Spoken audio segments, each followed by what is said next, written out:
Hello friends, my name is Carl Sterling. Thanks for watching the Physio Chains Education interview series. Today we're coming at you from Manhattan, right here in New York City. And I am at the, I'm with a special guest who's joining me today. Her name is Eli Pollard. She's the Executive Director of the World Parkinson Coalition, which is the entity that runs the World Parkinson Congress. And next year, in June 4th through 7th, Kyoto, Japan is going to be a really exciting event. It's the 5th World Parkinson Congress. Correct. And you're pretty much in charge of that. I am. You are doing, she's been back and forth to Japan a lot. So first of all, thank you for joining me. My pleasure. I know you're really busy, so thanks for this time. But we have, I'll just start off by saying I was in Portland 2 years ago. And what an eye-opening experience that was, to have a mixture of people with Parkinson's, hundreds and hundreds, caregivers, medical professionals. We had nurses, physiotherapists, neurologists. It was amazing. This mixture of people is amazing. What can we expect next year? Well, I mean, I think you can expect a lot of the same in that we will always stay true to our mission and mandate, which is to bring the whole community together. And we were the first ones to do it, and we continue to lead the way in bringing people with Parkinson's to the table with neuroscientists and other health professionals. So next year, you'll see again a spectacular program, which is already posted on our website, which is wpc2019.org. And that program is already up, so people can start looking at the sessions, looking at who the presenters will be. We have presenters, again, coming in from all over the world, covering, we think, some of the most exciting and germane topics in Parkinson's today. That's great. The last time, I remember the schedule, I was busy. First of all, I got there a day early because I just was feeling the energy. I stayed the whole time, and every minute, I mean, there was something going on, you know, a 90-minute session here or whatever over here. So you do have the website, wpc2019.org. All right, and on there is this schedule, basically. Yep, so this is just a brochure, which we have these. If anyone has I know you're taking some of these, Carl, but if anyone watching this would like brochures, you can contact us through our website, and we'd be happy to send you brochures or the poster or other brochures and materials we have to give out to your support group, to drop off at your doctor's office. And you know, we really, this is a community event, and I think the community of people who live with Parkinson's are so powerful, and sometimes I think they underestimate their power and their strength. And so what I always ask when people say, how can I help? My one request is, particularly to people with Parkinson's, is take a brochure into your doctor's office or your local clinic or to the local research lab and tell them that as a person with Parkinson's, you want them to attend this meeting. This is an important meeting for them to attend, and as their patient or as their community member or someone they work with, you feel it's important for them to attend. And if they can't attend because they're too booked or whatever, then they should be sending somebody from their clinic or their lab to represent them and learn and bring the information back. I mean, it really comes down to the people with Parkinson's expecting that and sort of demanding that from the community, that people are there, and it's full of a diverse spectrum of community members. That's what makes the meeting so exciting. The energy level was so high. And you know, I saw some things happen a couple of years ago in Portland. But first, while I think of it, as I travel the world and teach my Parkinson's workshop, one thing I learned early on is that people with Parkinson's are a unique community. They do their research, they know a lot of stuff, and the spirit is of moving forward and fighting back is very, very strong and actually very inspiring.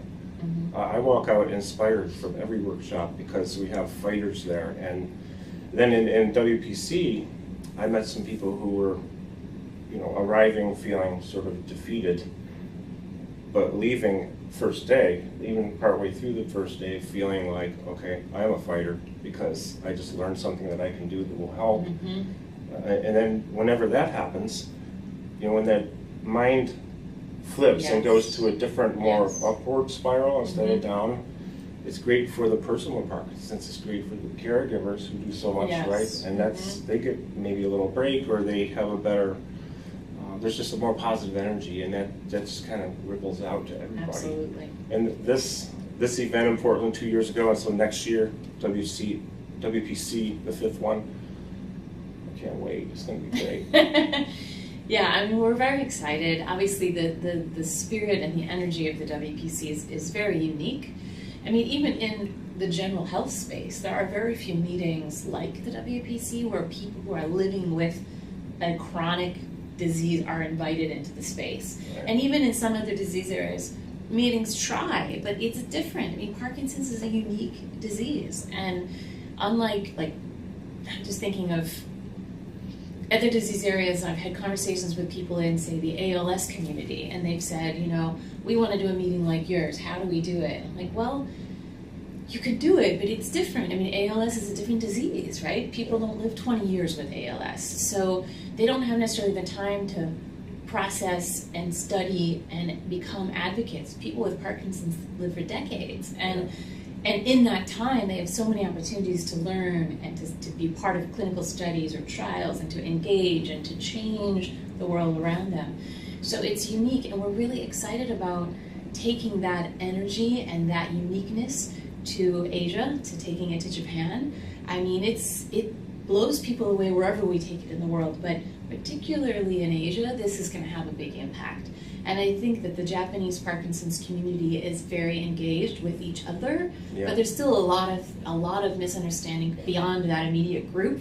And so by having the WPC there, I think it's going to, one, will help educate people across Japan, and also I think it will help inspire the Japanese Parkinson's Disease Association to really reach out and speak more openly about Parkinson's. And I think it's, we leave a legacy behind everywhere we go, and I feel it's going to have a huge impact in Japan. And I'm excited to bring all of our friends from around the world to Japan to sort of showcase what our advocates and leaders are doing to inspire, to continue to inspire each other.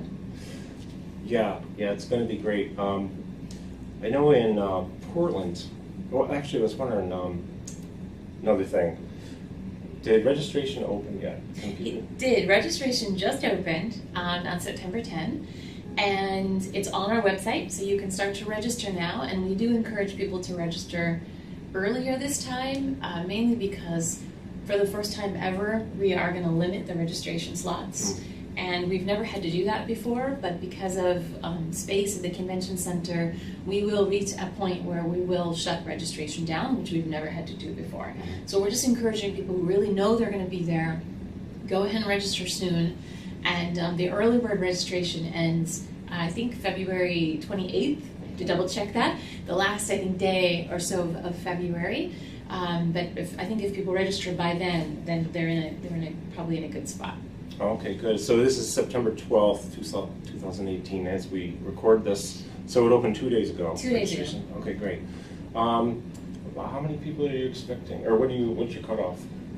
We're aiming for 4,000. Now, last Congress we had around over 4,500. We're just not quite sure with Japan, so we're being a little conservative. We expect around 4,000, but we could go a little above that.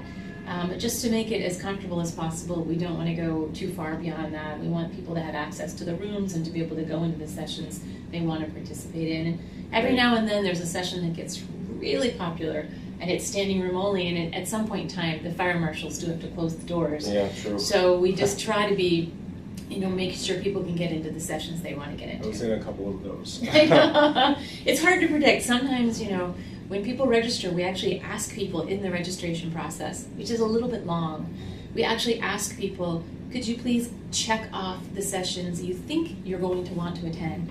And we don't hold people to it. We don't force them to go to those sessions, but it really helps us with planning. If we can see like a certain session is going to be quite popular now, we can assume it's going to continue to be quite popular then, and we can make sure we put it in a larger room. And so we have made those adjustments. So it is very helpful, even though I know some people don't like having to check the sessions off. It helps us with planning. Yeah, that's a good point. That'll help you to organize better. I know the nutrition one with Dr. John Duda and a couple other speakers was standing room only. Exactly. Falls and Parkinson's. On Friday, too. It was the last day, right? That's I think right. it was the last day. It was. So Falls and Parkinson's with Dr. Fasano. That was another one that was very great. They were great. Couple more things, real quick. So they have some great poster presentations, I understand, and then they have the vendor area, which Absolutely. I loved because there was so much great stuff there. Absolutely. We'll have that again, right? Absolutely. So we've already opened for abstract submissions for posters. And for those of you who aren't familiar with that, this is where we have people doing research in a wide range of things, whether it's basic science, clinical science, care, and they're doing research and studies on various things. And this is sort of the early phases where then they put their data together and they present it in a poster, literal paper, poster format. And we have a schedule where you can go around and actually read about these studies or this research. You can meet the person doing the research and ask questions. Why did you choose this topic? What are you learning from this topic? What should I know as a person with Parkinson's or a nurse or whatever? And I actually think the posters are some of the most exciting things because it's the future.